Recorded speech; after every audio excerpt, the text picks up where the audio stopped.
Good afternoon. I am Rachel Humphrey with DEI Advisors, and today I am delighted to be joined by Talene Staab with Hilton. Talene, welcome. Thanks for having me. Absolutely. We're going to jump right in. We're going to spend about 30 minutes together talking a little bit about your path to leadership and some of the great lessons that you've learned along the way. And so, because we are short on time, we are going to get started right away. But Okay. one of the things that I love about the hospitality industry is how incredibly unique everybody's path to leadership is. While you and I may have ended in similar places or ended up in similar places, our paths there were very different.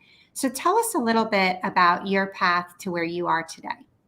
Sure. I started out going to school for hotel and restaurant administration. It was a compromise because my parents really wanted me to have a business degree, which sounded dreadfully boring, and this kind of checked the box and sounded a lot more fun. So I did that, but kind of along the way through college and even in high school, I had always been working in hotels and restaurants. So after graduation, I was working on property, doing sales. I was a Smurf sales manager, booking the soccer teams and the weddings, which we are so thankful for in today's world. Yeah.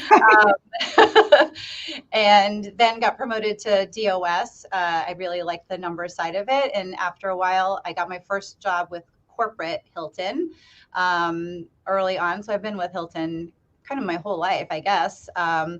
When I was a regional director in the Southwest. So living in San Diego, working from home, I covered a great territory, loved it. And I loved working for the Embassy Suites brand, but I was digging some pretty deep tracks and I kind of didn't know what to do next. And so when Hilton announced they were moving headquarters to McLean, I kind of took one of the biggest risks because my husband really pushed it to move cross country to Virginia with our 4 and 2-year-old and just kind of see what was the new structure going to be at Hilton. I mean, everyone's jobs were being mixed up and we were creating really a whole new corporate headquarters. So did jobs completely out of my wheelhouse, product innovation. I got into brand launching with Canopy as a senior director, really building the brand from the ground up and trying to pitch it to owners. So I learned a ton about development and the owner side of the business and really early days of branding. From there, moved into owner experience, which was really about how does the owner experience feel like from Hilton across whatever type of owner you may be, large or small or what have you. So that was a huge learning curve for me. And then got back into branding with getting to lead True for a few years, which was super fun in the early days. They're still early days, I suppose. And then most recently now with Home2. So a lot of lateral moves, but always close to the business that I love. Well, that's amazing. And one of the things that we actually hear from a lot of leaders is this ability to absorb areas outside of your own within the company. So the more knowledge you have about different types of the business, the more people are looking to you to advance that leadership. And you have, as you mentioned, really relied on some pretty important lateral moves in advancing your career. I know you feel that that has been one of the driving factors behind your path to leadership. Talk about those lateral moves and why you think those were so important for you and might be for others who maybe think that if you're not steadily ascending as others think that you Sure. might be, that it isn't as successful. Yeah. And I think for my generation, the early career advice was it was very much a corporate ladder and you always moved up. And if you stay loyal to one company or one kind of entity, good things would come, just work hard. But things change and I was kind of being known as the person who does this. And it was hard to, in a more matrixed environment, to get consideration from other departments or other teams or other brands even. And so I kind of needed that first jump lateral to kind of show I was capable of more. And it's one of those things too. I think it's important for succession planning too. If you're considered too indispensable in the role that you're in, it's hard for people.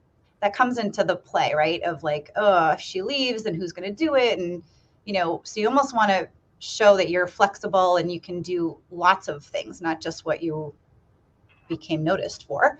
So getting a different audience that you're working with, getting new leadership that you're working with, getting new teams that you're getting experience with. But you kind of have to think of it as additive and kind of building out the breadth of your experience.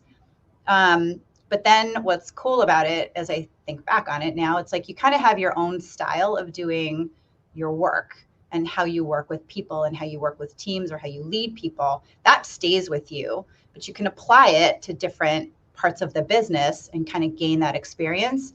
And then it kind of ends up being like a snowball. And then you kind of put yourself out there to be more considered for different roles and different experiences. And that kind of keeps building. So I felt like I was super deep tracks for a long time, kind of feeling like, I don't know what to do. Once I branched out laterally, honestly, things completely changed for me there. But it was hard to make that first move, probably because of my own hesitation to make it. That's though I never really thought about also the perception of others. If they're worried about backfilling or succession planning you, then that hesitation to remove you from a role that you're excelling at makes sense. I just never thought about it that way. So that's really great advice. One of the other things that you have spoken some about is that as you go from being let's say, a part of the working team into a position of management or into a position of leadership, there's a big adjustment sometimes that has to be made, both in terms of perception and in how you work and supervise others. Can you talk a little bit about advice you might have for some who are, may get promoted or may get a different role in leadership among their team, and then how to function with that team moving forward? Yes, it's a paradox almost, because if you do a really good job and you're getting noticed for what you do, then, sometimes you're building your own teams or you're becoming a supervisor of people that did the job you used to do. So you can kind of lean on your own experience to say, oh, maybe try this way, or you kind of have that experience to lean on. But it's hard when you move up through the ranks where you're not required to do the work. And in fact, you're probably a hindrance if you're telling people how to do the work. You'll be considered like a micromanager. So to kind of feel like you're being plucked out of what you did that made you successful, and kind of, that safety net is gone, and now you just have to lead. You can't get your hands dirty, and get in the mix and kind of execute is a really tough move, because that might have been what made you successful up to that point. It happened with me when I went into that owner experience role, because the team that I inherited was really talented and really good at what they did. And I had really no clue how they were able to do what they did on a daily basis. But my job was to kind of recast the vision and kind of get us to the next destination, which I could do. I just couldn't tell them how to do their day-to-day job. So we really relied on each other. But it was, honestly, it felt like my hands were tied behind my back, because I was only focused on that strategic level and not the execution. And I've seen other people, as they've gotten promoted, kind of have, like, their comfort zone is to go back and get involved and do the stuff. And that's probably the worst thing for everybody.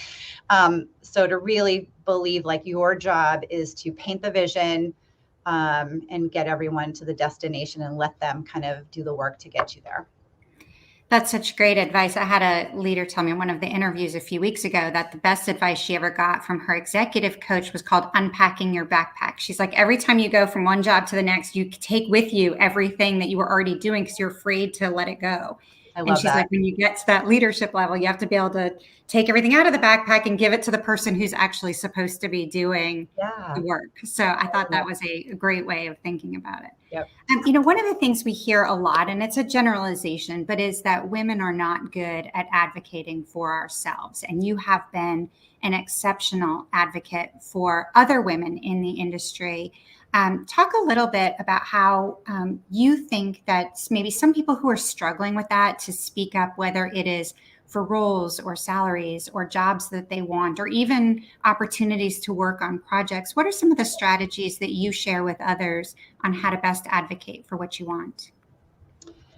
Yes. So something I've experienced firsthand, I tell this story all the time, is that particularly with women, feel like they have to have a 90% mastery of something to consider themselves qualified. Right. Whereas others might have a threshold of 50%.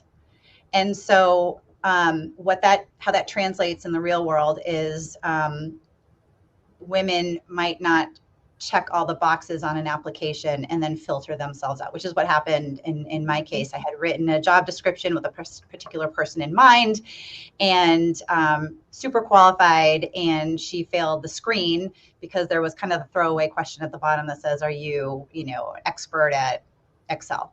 And she's like, I'm proficient, I'm not expert. And she didn't check the box and kind of got filtered out. And when I called HR about that, they said, oh, you have no idea, this happens every day. And so every chance I get to say it, it's a small little thing, but that's keeping us from being able to advocate for ourselves, anyone. So kind of, have more faith in your knowledge of the skills, and don't underestimate yourself, because you're going to be the first filter first in your advocacy. The second is, people are sometimes shy about asking to network or mentor or have coffee or any of that. And that networking is super important, just because, we even just talked about it today as we're talking about succession planning in our company. You don't know the people who are interested in coming into your world, and you wished you knew. And sometimes you meet these people by accident or through different organizations. And if it helps everyone if you advocate for yourself and say, hey, I'm interested in a career this way or in joining this team, because a lot of that matchmaking doesn't happen naturally, and the people that are hiring sometimes are looking for those people. So it's just simple little things. It doesn't mean you have to raise this big flag and advocate for yourself, whatever that means. It just means being intentional about what your path is or what your interests are, and just having some of those simple conversations is what's needed, especially in today's world when we're so zoomed and teams oriented. You kind of have to make an effort to make those connections happen, because if not everyone's in the office every day, you're not going to naturally just run into each other at the copy machine or what have you. So you kind of have to just intentionally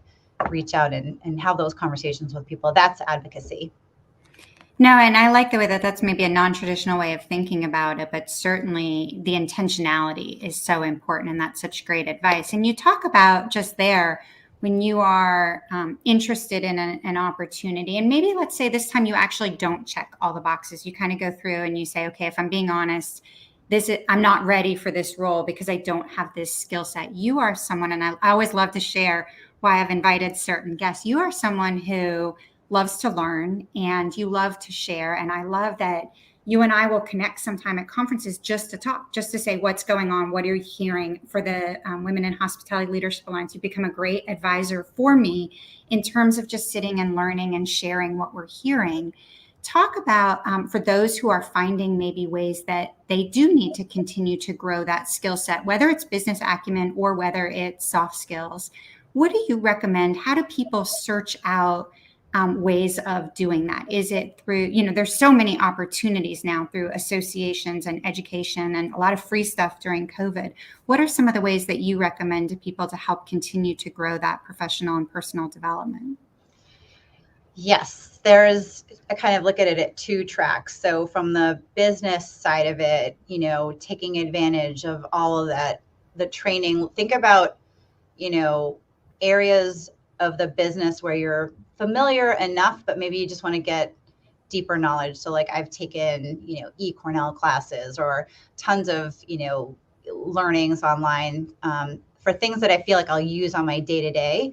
And I think and I'll speak to women again, that a lot of the mentoring that happens can sometimes just be of the soft skills, which are super important, but not as important as actually learning the business. So I love when people ask, okay, how do you measure things? That's always the first place I'll go to learn, because I want to understand the audience, how are they measuring success, so that when we're having a conversation, we're kind of looking at the same, you know, yardstick, I guess. And that's one way that I've learned, because I'll talk to owners, and some look at, you know, from a development perspective, they look at cost per square foot, cost per key, cost per revenue generating. So like in the way different groups read their P&Ls, like just understanding how other people look at the same business totally differently. That's probably been one of the biggest ways I've learned from others. And it also, with that, helps you have conversations with a bigger audience of people. And then you continue to learn. And you kind of mentioned, you know, sometimes you and I will just sit and talk. I feel like, because we see it's a big elephant, right? You might be working on the ears and I'm working on the tail, but we've got a view, but very different perspectives of the business. And that's like been one of my favorite ways to learn and get a broader view and to meet people. And that's certainly helped a ton, because you can do so much in your day-to-day world, but when you meet people that are kind of adjacent, that's where I feel like real growth and opportunity happen. Well, I think in this industry too, you just never hear about people turning down requests to help them. So whether it's, hey, can you teach me a little bit more about what you do? Or I remember when I first started, I was like, what are all these acronyms? Like people, and it took me a long time because I was so insecure. I didn't want people to think I wasn't smart. And I was like, I don't know what any of those letters stand for. And finally you realize that people want to share that. They want to share what they know with you, whether they're in your company or outside of your company. So finding people who can help you gain that knowledge, especially on the business side, is can be really exciting, but also rewarding for the people that are sharing it back. I've loved being able to do that. And I know you have as well. I've yet to meet someone that was like bummed out about mentoring, like that didn't get something as much out of it as the mentee. But the other thing I have to say, a plug for the hospitality industry, is we're in the hospitality industry, like the friendliest, nicest, most giving, generous people in the world. If you're not taking advantage of just that in its own, like it's a huge missed opportunity. It's so easy for us. Can you imagine if you're in a different industry? No, I could not agree more. That's so true. Yeah. One of the areas that a lot of people express wanting to do some professional development or think might be holding them back is the area of public speaking. And that can be speaking to a board, speaking at a team meeting. It can, of course, like you do, speaking at conferences or something like we're doing today. Are you comfortable public speaking? Do you intentionally work on growing that skill? How important do you think it's been in your career, the ability to really communicate effectively in that manner? Oh, it's super important. It's super scary. It's always nerve-wracking. I try to always say yes, because I know that's an automatic growth opportunity. And when it's over, I will have checked the box and say, "Ooh, I'm glad I did it." But it's kind of like forced fun. But I have never regretted them. Some have been a disaster, but those have been as valuable to me as the ones that have gone really well. So I say, there's a reason it's kind of one of the most scary things in the world for people, but that's another reason why I love to just say yes and encourage other people to say yes as much as possible. And you kind of get a rhythm. For me, I like to really understand who the audience is and figure out what's my connection point to them, whether it's a big audience, whether it's a small group, but get to know who are you speaking to and why the heck did they ask you to speak to them? Yeah.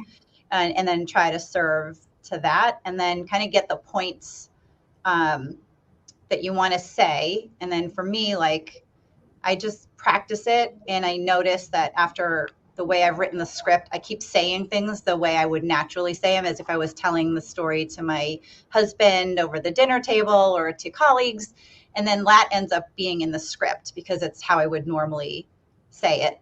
And then by doing that a few times, you kind of know the content. And then when it's time to speak, it really sounds like you're having a conversation and connecting with the audience, because I feel like, the content, of course, is important, but the connection with the audience is what makes it stick. And so I really try to find that angle, which sometimes is pretty fun, depending on if you get invited to a wide range. And sometimes it's a disaster.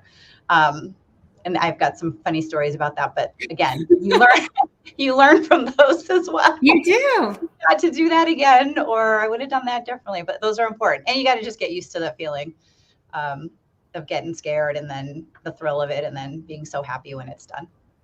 That segues perfectly. I was going to bring up taking risks as it related to your moves, certainly from San Diego to Virginia, but also when you talk about public speaking. Talk about the process you go through when it comes time to taking risks. Do you have like an evaluation process? Do you go with your gut? Are you a data person? Like, how do you determine which risks you're going to proceed on and which you're going to pass on? Yeah. If you've ever done the colors, like red is social and yellow is creative and green is process and blue is data. I had no idea I was very blue. I thought I was much more gut, which I am still, but to me, like when it's really tricky, I will fall on the data. So my husband's a systems engineer, and when we moved, I had a spreadsheet like weighted by importance of like where we were going to live, who was going to take care of the kids, and he was like, I had no idea that you even thought like this, because that was probably the most stressful. So that was kind of like my foundation, and then the rest of it was kind of like by feel. So to me, that's kind of, I'll look at logically like what are we actually dealing with, and I found like with risks, there's a lot of perceived risk, there's a lot of just being scared, obviously. Again, I rely on a lot of different people to kind of weigh in and say, from your point of view, pros and cons, how risky is the risk? What is the risk? Is it just because we're going to feel bad for a little bit, but in the long term, it's really the right thing for the business? So, I'll take in a lot of information and then kind of look at the whole piece of it. And usually, so far, I feel like once you've done enough without taking too long, because nobody likes taking too long to make decisions, you kind of have a good solid feeling of like the direction to go, and you can always kind of pivot, like make it 85% baked and then kind of work out the rest. So far it's worked out. Well, I love that. You've had many things to celebrate in your career, tremendous accolades, including recently from Hotel Management Magazine. But that doesn't mean that your career has been without obstacles that you've had to overcome. Talk about how you take those obstacles and turn them either into learning opportunities or to make you stronger, to make you more successful. How do you tackle obstacles? Is it the same way as risks, or is there a different process for you? One obstacle that comes to mind is it was about career growth, actually. And I was in a senior director role, and the VP that I reported to was vacant. And I really wanted to go for that role and apply for that. And the senior VP invited me into the office. HR was there, which is never a good thing. And they said, we encourage you to apply for the role. You have a good shot. However, we're going to make some changes to the org, and the current position you're in is likely to be eliminated. We want to flatten out the organization. So good luck, but if you don't get it, your job isn't going to be there. So, wow. Okay. And then the only time I had was, that was a Friday, and I had till Monday to interview for it. So that weekend was my prep time. And I told my husband, like, take care of the kids, send me some food under the door. You gotta leave me alone. I gotta figure this out. And it made me take stock of like who I was. How did I do my job? How did I work with others? What have I done to, improve the company, and all that stuff. Like it forced me to like know my story and know what I'm about and know how I do things and really know it in a very short amount of time. So then when I interviewed for it, I felt like, okay, I can tell my story and it's all out there. And I did not get the job. But the SVP said, look, of the people that I spoke to, they came in with a long list of projects and experiences, but yours was the one that helped me understand who you are and in how you roll. And therefore, let's carve out this kind of a thing for you to stay on the team. And I think that you'll be great at this. So I guess sometimes that's an example of an obstacle where it was like so much pressure that it forced me to do something that I can now keep for the rest of my life. Like that, Yeah. it was forged in fire and emergency. But like it helped me to kind of really understand me, so that going into situations, I'm really clear about like, okay, this is how I do it, so that that's clear, and then I can work with other people, and we figured out, and that stuff now travels with me, right, wherever I go. And kind of gives you a foundation to work off of no matter what situation you're in. You kind of know your strengths, your weaknesses, you know, where you lean on others. That's super important, I think, is to understand how you tick. Well, I love too that something that you did for a particular purpose is now ingrained in who you are and how you present yourself. And that relates a lot to why I love so much the question always about advice that you would give to your younger self, because I think that as we grow, we reflect a lot and we say, you know, what have we learned over the course of our careers? And it may change over time. But what would you tell your 21-year-old self who didn't go to business school but found something much more exciting and in the hospitality industry? What would you tell yourself now that you wish you had known then? I would tell myself to maybe take some of those risks earlier. I was pretty happy. Listen, I was working at home in San Diego. Like, what wasn't to love? I kind of wanted to stay there forever. So I might have told myself to like seek out some new, you know, uncomfortable things a little sooner. I started doing that pretty much later in my career. I wish that I would have started that earlier. Because then I felt like that acceleration might have happened earlier, or I would have met a lot more people and opportunities a lot earlier. I don't regret it the way it all worked out, but I feel like I was happy to be in my space and comfortable and mastering it, for probably a little too long. I would have sought out some more change a little bit sooner. It's incredible how many leaders we've spoken to that talk about learning to be uncomfortable. I think that's maybe a phrase that was not as familiar to me before, but it's so powerful. Like that safety or comfort is something we all seek from so many aspects of our lives. And Yeah. then to think that your greatest successes might come from actually being uncomfortable is such a great lesson for people. You have, and we're going to run short on time, as I knew that we would, because just like when we sit down at conferences, we could talk forever. You've mentioned your husband, your children, your career, very demanding. I see you, obviously, many of the places that I used to be as well. And certainly none of us is an expert at balancing the demands of a personal life and a career. But what strategies do you implement? Any secret weapons that you've used that you think have helped you be more successful in that area? It's funny that you asked this. We had this. I heard the greatest analogy just this morning. A woman was talking about her mom, who's raised four kids, and she was calling her for advice. And she said, you know what? Life is like having a tablecloth. You're trying to straighten it out. And sometimes it's going to pull this way and that end's going to be short. And sometimes you're going to pull this way and it's never going to kind of properly always perfectly cover the table. And that's kind of what it's about. So sometimes, the top corner is going to be exposed. I feel like that you just got to be comfortable with that. It's Like, an I'm going to be a incredible great mom. visual. Yeah, right? It was like, oh my gosh, we've been talking about this forever, but I could so clearly see it. And I'm like, some days I'm going to be a great wife.